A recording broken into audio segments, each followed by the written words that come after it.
여러분, 창세기는 1장부터 몇 장까지 되어 있을까요?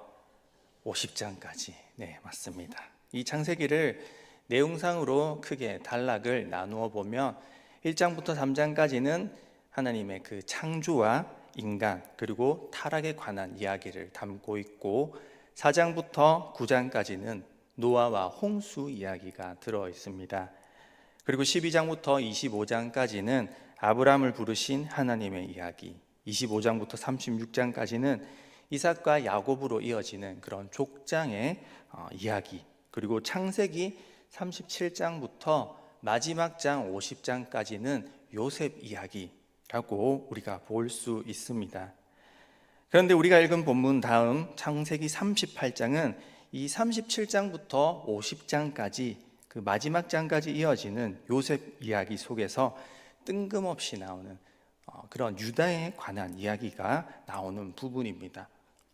뭐 별로 좋은 이야기도 아니고 중요한 이야기처럼 보이지도 않습니다. 유다의 자녀들이 악을 행하여 다 죽고 며느리를 통하여서 유다가 자식을 얻게 되었다는 차마 입에 담기도 힘든 그런 막장 가족에 관한 이야기죠. 별로 좋은 얘기도 아닌데 이 요셉의 이야기 속에 들어가 있습니다. 이것은 왜 그런 것일까요? 보통은 유다와 다말에 관한 이야기를 이 예수님의 메시아 계보를 잇기 위해 하나님이 하셨다라고 우리가 그렇게 이해를 합니다. 하지만 엄밀히 말하면 꼭 그렇다라고 볼 수도 없습니다.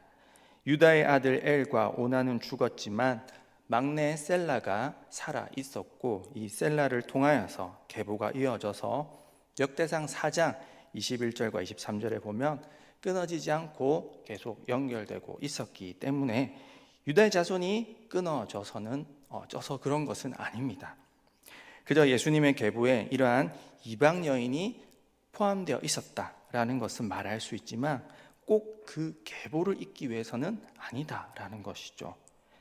그래서 이 유다와 다말의 이야기는 예수님의 계보에 관한 이야기로 풀어가기보다는 요셉의 이야기를 풀어나가는 데 있어서 아주 핵심적인 그런 이야기로 이해하는 것이 더 옳습니다. 배다른 형제들 사이에서 일어난, 가족들 사이에서 일어난 불화와 이 회복에 관한 이야기로 이해하는 것이 옳습니다. 요즘은 잘 없지만 예전에는 그런 집들이 종종 있었던 것 같습니다. 저희 외할아버지도 두 집 살림을 하셔서 외삼촌이랑 저는 이모가 아주 많았습니다. 그런데 그 관계라는 것이 참 좋을 때는 좋은데 중요한 순간에는 불편해지는 그런 하나 되기 힘든 것을 종종 보곤 하였습니다. 오늘은 이 요셉 이야기를 통해서 가족 중에서 일어난 불화와 그러한 깨어진 관계를 회복하시는 분이 바로 우리 하나님이시다라는 것을 함께 나누고자 합니다. 가정의 달, 하나님이 회복시킨 한 가정의 모습에 관하여 전하고자 합니다. 먼저 요셉의 아버지 야곱의 이야기를 좀 하겠습니다. 야곱에게는 4명의 아내가 있었습니다. 4명의 아내들은 각기 자녀를 낳아 아들만 12이었는데요. 이스라엘의 12지파의 시초가 된 그들이었습니다. 야곱은 그 자녀들을 모두 사랑했지만 특별히 자신이 제일 사랑했던 아내 이 라헬이 낳은 요셉과 요셉을 특히 사랑했던 것 같습니다. 언니 레아의 자녀들보다 요셉을 더 사랑했습니다. 이를 본 10명의 형들은 아버지의 편애 때문에 요셉을 무척이나 싫어했었죠. 결국 그들은 애걸하는 요셉을 아버지 몰래 노예 상인에게 팔아버리는 것이 오늘의 본문 내용이었습니다. 그 요셉이 이집트에 팔려갔다가 결국 하나님의 인도하심으로 이집트의 총리가 되었습니다. 완전히 실패한 것처럼 여겨지던 그곳에서 결국 하나님의 축복으로 성공하게 됩니다. 중간의 이야기는 다 생략하겠습니다.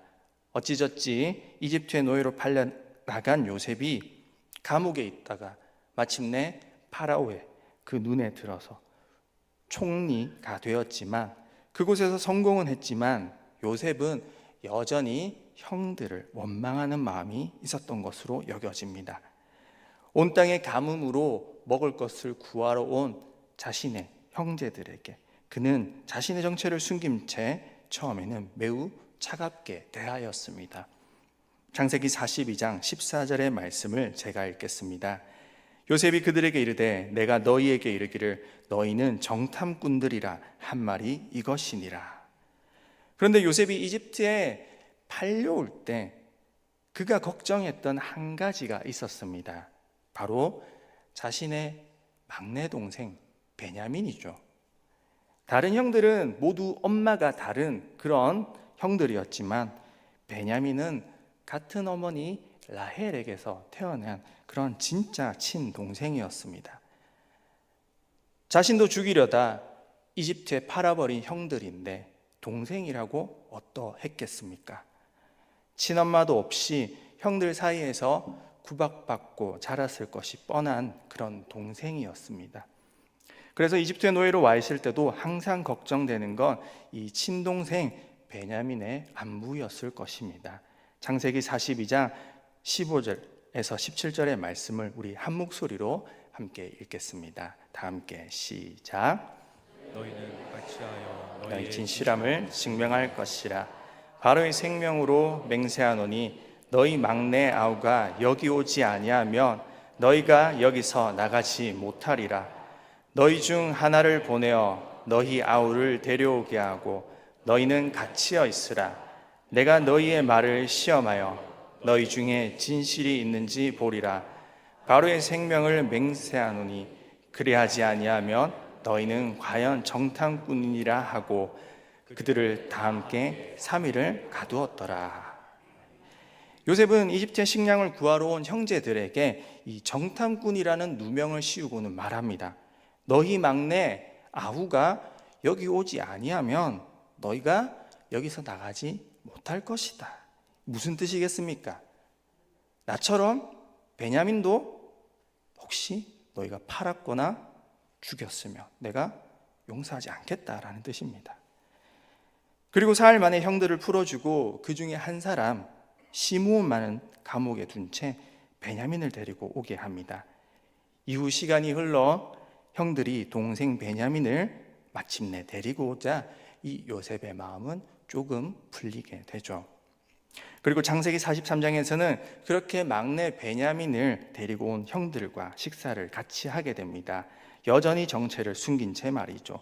같이 한번 읽어보겠습니다. 창세기 43장 33절에서 34절 말씀입니다. 다 함께 시작.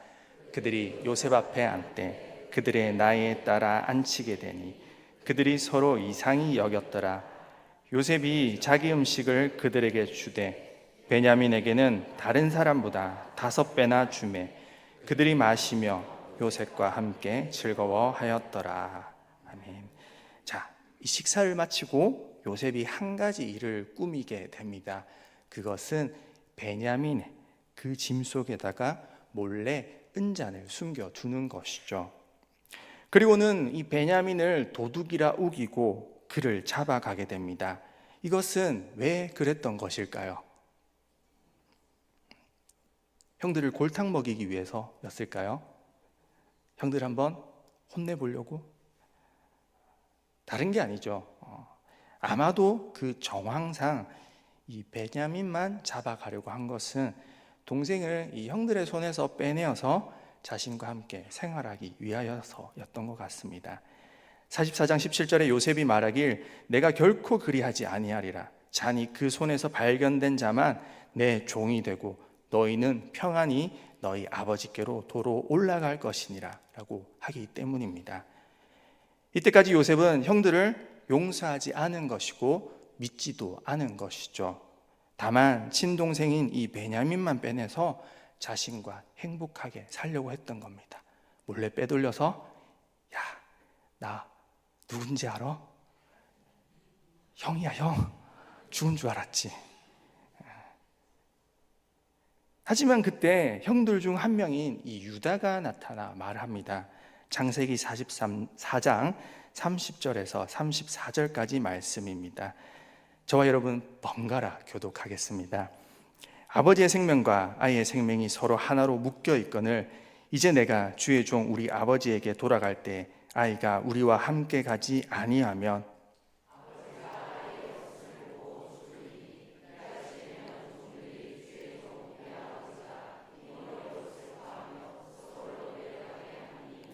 주의 종이 내 아버지에게 아이를 담보하기를 내가 이를 아버지께로 데리고 돌아오지 아니하면 영영이 아버지께 죄짐을 지리이다 하였사오니 이제 주의 종으로 그 아이를 대신하여 머물러 있어 내 주의 종이 되게 하시고 그 아이는 그의 형제들과 함께 흘려 보내소서. 다 함께 그 아이가 나와 함께 가지 아니하면 내가 어찌 내 아버지에게로 올라갈 수 있으리까? 두렵건대 제가 내 아버지에게 미침을 보리이다. 아멘. 이 네 번째 형인 유다가 와서 이렇게 말을 하는 것이죠. 우리 아버지가 이 아이를 너무 사랑하는데 이 아이가 돌아가지 않으면 아버지 죽는다 라고 하소연합니다. 자신의 아버지를 자꾸 이야기하면서 아버지의 마음을 그렇게 말을 하는 것이죠.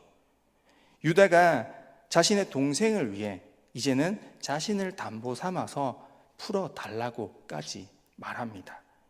그런데 이 유다가 누구였습니까? 사실 그는 이전에 요셉을 이집트에 팔아버리자고 했던 그런 사람입니다.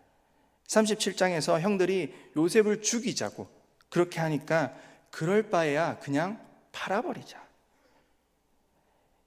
이때 당시 요셉을 죽이려던 형들은 사실은 겁만 주려고 했던 것은 아니었습니다. 형들 중에 시몬과 레위, 둘째, 셋째 형은 살인을 저질러 본 형들이었습니다.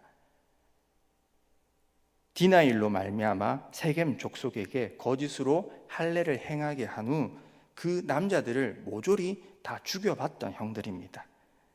너 죽여버리겠어? 라고 하는 그 말이 이 형들은 그냥 협박 정도가 아니라 진짜로 실행할 수 있는 사람들이었던 것이죠. 그런 형들이 죽이자 했을 때 유다는 요셉을 죽이지 말고 차라리 노예로 팔아버리자 합니다. 요셉을 살리기 위해서 꼭 그렇다라고 볼 수도 없습니다. 이때 당시 노예의 처우를 생각했을 때 그 선택은 정말로 자신들의 손만 더럽히지 않은 것이지 언제든 죽어도 상관없는 그런 노예로 팔아버린 것은 오히려 더 가혹한 처사일 수 있었습니다. 그런데 그 동생을 노예로 팔아버리고자 했던 유다가 바뀌었습니다. 이제는 막내 동생을 위해서 자신이 대신 갇히겠다 하고 베냐민을 풀어달라고 그렇게 간곡히 요청하는 것이죠. 아버지의 생명과 아이의 생명이 같다고 하면서 말입니다. 이 대답에 요셉이 그만 목 놓아 울어버리는 것이죠. 자신의 감정을 주체하지 못하고 큰 소리로 웁니다. 창세기 45장 1절과 2절의 말씀, 우리 오늘 좀 많습니다. 읽어야 될 말씀이. 우리 같이 읽겠습니다. 다 함께 시작. 요셉이 시종하는 자들 앞에서 소리질러 모든 사람을 자기에게 물러가고 그 형제들에게 자기를 알리니 그와 함께한 다른 사람이 없었더라. 요셉이 큰 소리로 우니 애굽 사람에게 들리며 바로의 궁중에 들리더라. 아멘. 자신을 버리고 죽이려고 했던 그 형들이 너무나도 미웠고 원망스러웠는데 여전히 자신의 생각 속에서는 형들이 그런 이미지였고 너무나도 미웠던 그런 형들이었는데 그 형들이 여전히 그럴 줄 알았는데 그러지 않고 막내 동생을 챙기고 베냐민 대신에 내가 감옥에 갇히겠다라고 말을 하니까 그 원망과 미움의 감정들이 녹아내린 것입니다. 그토록 미웠던 형 유다가 막내 동생을 챙기는 것을 보니 그 마음이 녹아내린 것이죠. 자, 그런데 중요한 것은 형 유다는 어떻게 이렇게 바뀌게 된 것입니까? 앞서 말했듯이 창세기 37장부터 50장까지는 요셉이 이 내용의 이야기의 주인공입니다. 그런데 요셉 이야기가 시작되고 나서 창세기 38장에서 뜬금없이 형 유다와 며느리 다말에 관한 이야기가 나옵니다. 구약학자들은 유다 이야기가 뜬금없이 나오는 데다 내용도 그리 좋은 내용이 아니기에 난감해했습니다. 그러나 38장은 요셉 이야기와 오늘의 본문에서 아주 중요한 내용을 담고 있습니다. 유다가 변화된 이유가 바로 이 38장에 나와 있기 때문입니다. 그가 자식을 잃어버린 아비의 마음을 잘 표현하는 것도 그가 38장 내용에서 자신의 두 아들 엘과 오난이 죽는 경험을 했기 때문입니다. 자식을 잃고 나서 보니까 아버지가 그토록 아끼던 그 요셉, 아들 요셉을 잃어버린 그 마음을 알게 된 것이죠. 자식은 부모가 되어서야 부모를 이해한다라고 합니다. 저 역시 아버지가 되고 나서야 아버지를 이해하게 되었습니다.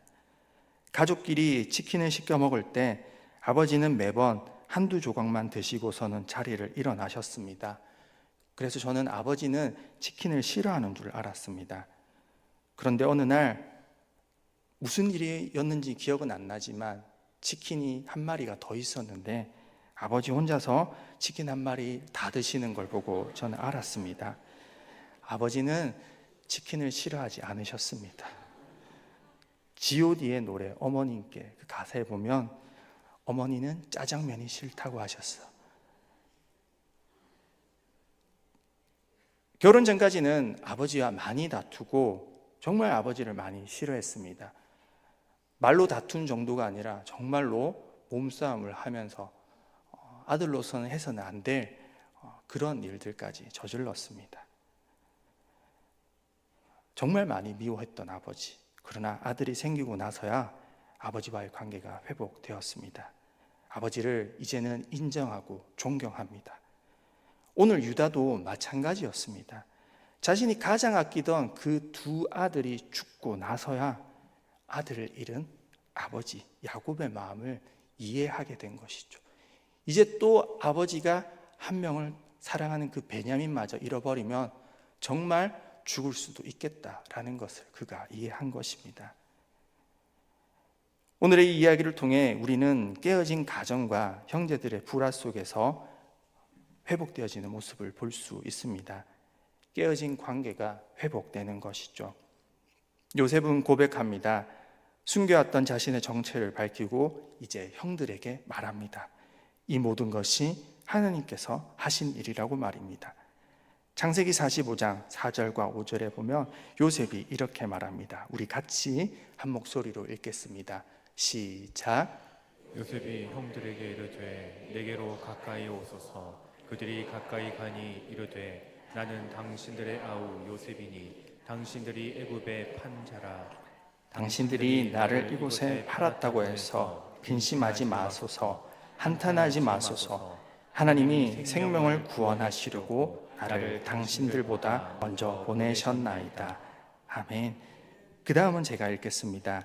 이 땅에 2년 동안 흉년이 들었으나 아직 5년은 밭갈이도 못하고 추수도 못할지라 하나님이 큰 구원으로 당신들의 생명을 보존하고 당신들의 후손을 세상에 두시려고 나를 당신들보다 먼저 보내셨나니 그런즉 나를 이리로 보낸 이는 당신들이 아니요 하나님이시라. 하나님이 나를 바로에게 아버지로 삼으시고 그 온 집의 주로 삼으시며 애굽 온 땅의 통치자로 삼으셨나이다. 아멘. 결국 이 모든 일은 누가 하셨다? 하나님이 하셨다라고 요셉이 고백하는 겁니다. 하나님이 계획하셨고 비록 형제들의 잘못이 있었지만 그 일을 통해서도 하나님이 역사하셨다라는 그런 고백입니다. 오늘 말씀을 통하여서 우리는 하나님의 역사하심을 볼 수 있습니다. 깨어진 관계를 다시금 붙여주시고 회복시키시고 원수를 사랑할 수 있게 만드셨습니다. 서로에게 이를 갈고 미워했던 그런 관계가 회복되게 만드셨습니다. 우리의 삶에도 이런 관계가 있을 수 있습니다. 너무나도 믿고 생각하기도 싫고 마주치기도 싫고 그 사람의 목소리나 행동 아무것도 보기 싫은 그런 사람이 있을 수 있습니다. 또는 오해 속에서 미워하고 싫어할 수도 있습니다. 그러나 그런 관계를 회복시키는 한 분이 계십니다. 바로 우리 하나님이십니다. 이 땅에 오신 예수님의 사역이 무엇이었습니까? 바로 관계 회복의 사역이었습니다. 위로는 하나님과 아래로는 깨어진 이 사람과의 관계를 깨어진 관계를 회복시키셨고, 옆으로는 사람과 사람 사이의 관계를 회복시킨 것이 바로 예수님의 사역이었습니다. 그것이 십자가의 사역이죠. 예수님은 요한복음 13장 34절에서 이렇게 말씀하십니다. 새 계명을 너희에게 주노니 서로 사랑하라. 내가 너희를 사랑한 것 같이 너희도 서로 사랑하라. 오늘 저와 여러분의 가정 가운데 혹시 미워하는 사람이 있습니까? 가정 가운데 아내 혹은 남편, 형제, 자매 혹은 부모님, 용서하고 싶은 마음도 없고 별로 다시 그 관계를 회복시키고 싶은 마음도 없을 그런 가능성이 있는 자들이 있습니까? 그럼에도 불구하고 우리에게는 누가 있습니까? 예수 그리스도, 우리 주 하나님, 우리 안에 그 관계를 회복시키시는 하나님이 있다라는 그 사실을 여러분 믿으시면 좋겠습니다. 그러므로 하나님께서 원하시는 대로 그렇게 기도하면서 내 안에 정말 미워하고 원망했던 가족, 내가 싫어하는 그 한 사람, 내게 상처를 줬던 그 한 사람, 관계를 회복하고 싶지 않은 그런 한 사람이 있다면 그 한 사람 위해서 기도하는 그런 저와 여러분의 삶이 되었으면 좋겠습니다. 요셉과 형들의 관계를 회복시킨 하나님께서 들으시고 저와 여러분의 기도를 들으시고 우리 안에 있는 이 상처와 깨어진 모습을 회복시키실 것입니다. 우리의 마음을 만지시고 고치시고 새 길을 만드실 것입니다. 도저히 회복될 수 없을 것만 같은 관계를 회복시키시는 분, 기적을 만드시는 분이 그분이심을 믿고 살아가는 그런 저와 여러분의 삶이 되길 원합니다. 또한 가족뿐만 아니라 우리 교회 안에서 하나님 안에서 한 가족된 그런 교회 지체, 한 형제, 자매, 교회 안에서도 누군가와 그 관계가 틀어지고 깨어진 분이 혹시 있으십니까? 관계를 회복시킬 하나님을 기대하며 기도합시다. 그를 위해 축복합시다. 더 나아가 하나님과의 관계가 끊어진 그런 이웃들, 하나님을 알지 못하는 우리의 이웃, 친척, 친구들이 있다면 그들을 위해 기도합시다. 이제 곧 새생명 전도 축제를 통해 그들을 하나님께로 인도하며 깨어진 하나님과의 관계, 또 그들로 하나님과의 관계가 회복되어짐에 따라 그들 가족들 안에 있었던 또한 그 깨어진 관계가 회복되어질 수 있도록 우리 전도하는 일에 힘써야만 할 것입니다. 그 일에 힘쓰는 우리 모두가 되길 원합니다. 깨어진 관계를 회복시키실 하나님을 믿으며 그분께 우리의 사정을 고백하며 우리의 모든 관계도 맡겨드리는 그런 저와 여러분의 성숙한 신앙의 모습이 되길 간절히 바라고 소원합니다. 기도드리겠습니다. 하나님 아버지, 오늘 요셉의 이야기를 통하여서, 요셉의 가족들의 이야기를 통하여서 그 깨어진 관계들이 회복되어지고 그 가운데서 하나님께서 하신 일들을 보게 하여 주신 것 너무나도 감사드립니다. 주님, 우리는 날마다 실수하고 날마다 말실수로 누군가에게 상처를 주고 누군가와 그 관계가 깨어지고 가장 가까운 가족, 가장 가까운 배우자, 가장 가까운 자녀들에게 서로 상처 주고 그렇게 관계가 틀어질 때가 참으로 많습니다. 하지만 그런 우리의 실수에도 불구하고 주님, 우리를 불쌍히 여겨주셔서 그 깨어진 관계들이 다시금 회복되게 하여 주시고 그 회복시키시는 하나님을 믿으며 주님께 기도할 때 그 관계가 속히 회복되어져서 주님 사랑 안에서 행복하게, 그렇게 관계 속에서 행복하게 신앙생활을 할 수 있는 우리의 모습 되게 하여 주시옵소서. 우리는 부족합니다. 우리는 그 한 사람을 사랑하기에는 너무나도 그릇도 적고 주님 사랑도 부족한 자들입니다.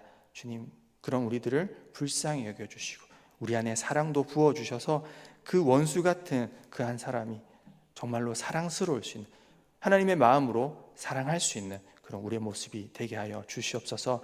또한 새생명 전도 축제를 통하여서 혹 그 관계가 깨어진 사람들, 하나님과의 관계가 깨어진 사람들, 그리고 가족들과의 관계가 깨어진 사람들이 교회 안에서 예배를 통하여서 주님과의 관계가 회복되어지고, 또 그 안에서 깨어졌던 그 가족들의 관계가 회복되어짐으로 말미암아 주님께 영광 돌리며 믿지 않는 자들을 그렇게 다시금 전도하는 그 일에 귀하게 쓰임받는 그런 기적들이 날로 날로 일어날 수 있도록 주님 인도하여 주시옵소서. 감사합니다. 예수님 이름으로 기도드립니다.